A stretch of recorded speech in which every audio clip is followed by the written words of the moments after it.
it's Val here, and today I have a very exciting video for you guys. And you may be wondering why I look like a hot mess right now, but it's all part of the plan, I assure you. So today I will be doing my first video in a series of videos that will be called my Makeup 101 series. This is just something that I came up with based on your requests on my winterlicious tag video, so thank you so much for that. A lot of you guys were wondering about makeup application, blush application, and color coordination in terms of eyeshadow, and I just thought I would do like a Makeup 101 series for you guys and go through everything step by step. I would like to place a little disclaimer right here that I am not a makeup artist whatsoever. I have not studied the craft. I am not pretending to be one. These are just makeup tips that I have picked up from my favorite makeup artists on YouTube, and also just doing research, and I have adapted them to my own needs. I am in no way stating these as my own techniques. I will also mention my favorite makeup artists on YouTube and leave a link to their channel down below. So if you'd like to check them out, I will leave a link down below so you can do that. So of course, I will be starting with moisturizer because that is the base of all our makeup. When picking out a moisturizer that best suits your skin type, I think the most important thing that you can do is just look at the label and see the ingredients, because not a lot of people think that when matching your foundation, you should match it with your moisturizer as well, because oil-based foundations should match oil-based moisturizers as well as water-based moisturizers with water-based foundations. If you use an oil-based moisturizer and a water-based foundation, you're not going to get the best result out of that foundation. You might end up with oxidizing. Your face might turn orange because of the oxidizing, and that is not necessarily a problem with the foundation. It might be a problem with the moisturizer you're using. Just try to match the base ingredients in your moisturizer with the ones in your foundation for the best results possible. Another thing to keep in mind is that anything with SPF, be it primer, moisturizer, or even foundation, might end up giving you a white cast in flash photography. But in my opinion, it is always good to have SPF for everyday use to protect your skin from the sun, because it is really important. Now for foundation in itself, just pick a foundation that provides the coverage that you need and the finish that you like. In terms of consistency of the foundation, like thick or runny or creamy, that is all just personal preference, because a thin foundation doesn't mean that it doesn't provide enough coverage. Some people just like something thicker. If you want full coverage, you don't necessarily have to buy a really heavy foundation to achieve full coverage. You can just look into different tools and just experiment with them, and you would be surprised with the coverage that you could get out of a sheer foundation. Now for oily skin, I just recommend to stick to a mattifying formula, because the essential oils in your face are gonna come out anyway, and I think the point is just oil control. A good foundation for that is actually the MAC Pro Longwear foundation. I think that's a very good full coverage foundation. It gives a satin finish, so it just looks very natural on the skin, and I think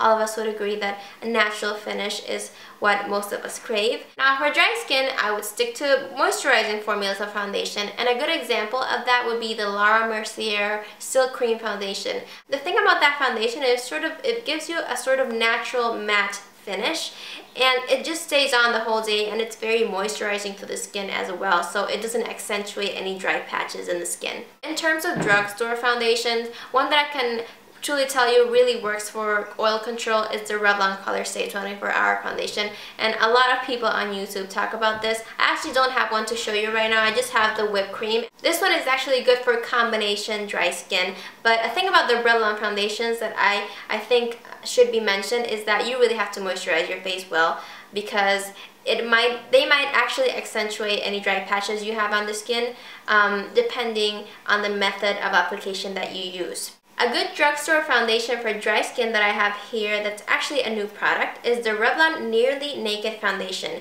And I actually did a review on this product, and I will post a link down below so you guys can check it out.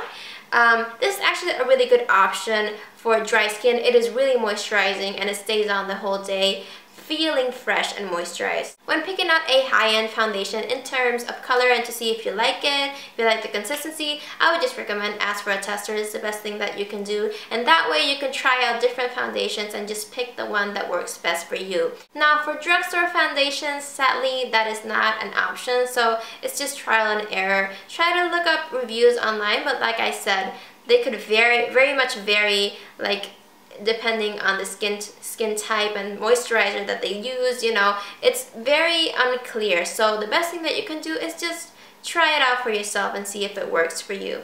Now for younger girls that are actually in school, I would just recommend using a tinted moisturizer or BB cream. I think it just looks more flattering and youthful on the skin as well. And remember, some people have gym, so it's not really good to wear a full coverage foundation if you have gym, I think. And a good tip, if you like foundation and you're not really into the tinted moisturizers or BB creams or don't want to actually buy one, you can just dilute your foundation with a little bit of your own moisturizer and it instantly becomes like a tinted moisturizer. So you get a little bit less coverage, but it feels lighter on the skin.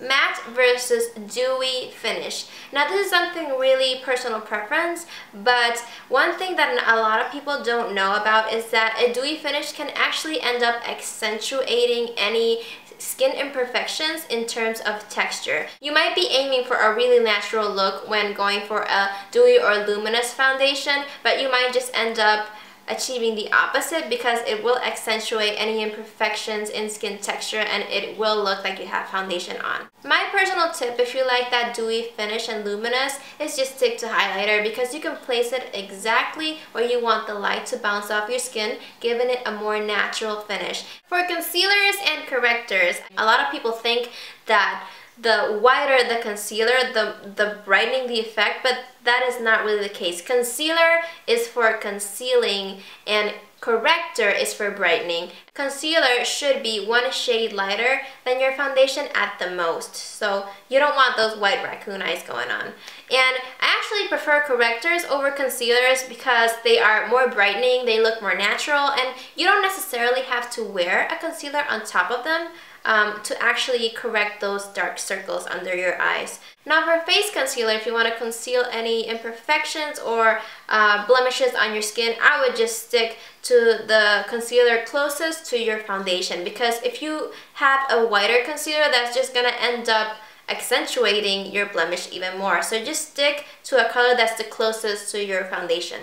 Now I will do a demonstration for you going through all of the bases that I mentioned. That will be moisturizer, foundation, and concealer. And I will be using a Sigma flat top kabuki brush and a damp beauty sponge. Just gonna put on this hairband to get all my hair out of the way. Now I will apply moisturizer, and I will be using the Clinique Dramatically Different Moisturizing Lotion, and this is actually water-based.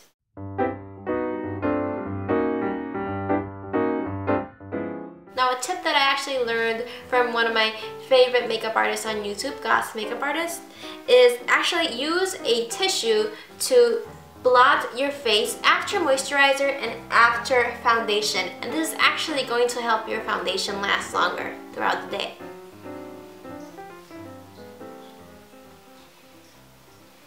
Alright, so I will be doing half of my face first with the Sigma flat top kabuki brush, and I will be using the Revlon Colorstay whipped cream makeup. I'm actually not using primer. I don't use primer every day, so I just decided to skip that, but you can use primer if you'd like. Line that on my face. Now, in my opinion, when using a brush like this, a flat top kabuki, you have to actually spend more time working the foundation into the skin to get that really flawless airbrushed look, because if you don't work it in, you'll just end up looking streaky up close.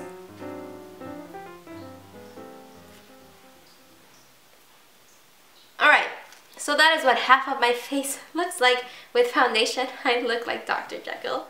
There's a close-up of the foundation using a flat top kabuki brush. This is how my skin looks. Now I'll be using the damp beauty sponge, and this one's actually from Avon, and it's a little beat up, but I've actually given it a lot of use. Foundation on my hand. I just bounce it off of the skin, and I think it provides more coverage than actually using a brush, but you guys can be the judge. This is actually my favorite method of applying foundation, and it's worked with every foundation that I've used. I've just gotten really hooked on this beauty sponge. I think it just gives a more natural finish, and it gives you more coverage. So you end up looking flawless, but you don't end up looking cakey and like you have a whole lot of makeup on. Alright, so this is what my foundation looks like using the damp beauty sponge. As you can see, I think this side looks more natural than this side. It's not something like really noticeable, but I do enjoy that it gives more coverage. Using the flat top kabuki with the foundation didn't really cover this redness that I have on my cheek. On the other side, I have no visible redness using the damp beauty sponge, so this is really my favorite tool of all time for foundation application. Alright, so now I'm going to apply concealer, and this is using sort of like the Kim Kardashian technique, and I actually heard about it through Goss Makeup Artist as well. And this is just going to give your cheekbones a highlighted effect as well as cover any under eye circles. I'm using the Revlon Colorstay Concealer in Light Pale. I'm just going to apply this from my inner corner, draw a line right there where it ends on the nose, and then go upward. And then I'm just going to fill it in with concealer. I know it looks really heavy, but we're gonna blend this out with a beauty blender and it's just gonna look absolutely gorgeous. Now I'm going to use my damp beauty sponge to blend this out. And just use patting motions and try not to drag it to avoid any streaking.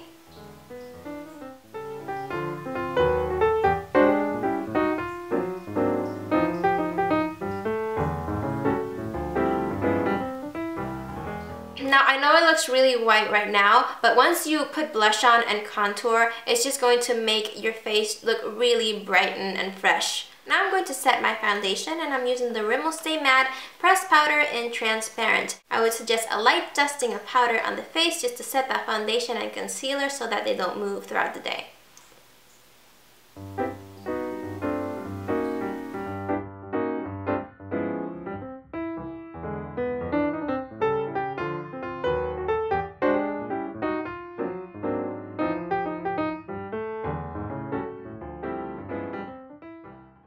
So that concludes my first half of the face routine, which would be moisturizer, foundation, and concealer, and of course setting powder. And I know I look really white, but in my next video I will look very much colorful and refreshed because I will be covering bronzer and contouring, blush, and highlighting as well. Thank you so much for watching, guys. Leave a comment down below if this video was helpful to you at all, or if you're using some of the techniques that I just showed here, or if you like this Makeup 101 series idea. I don't know, I just thought it would be really fun and informative. So again, thank you so much for watching, and I can't wait to see you in my next video.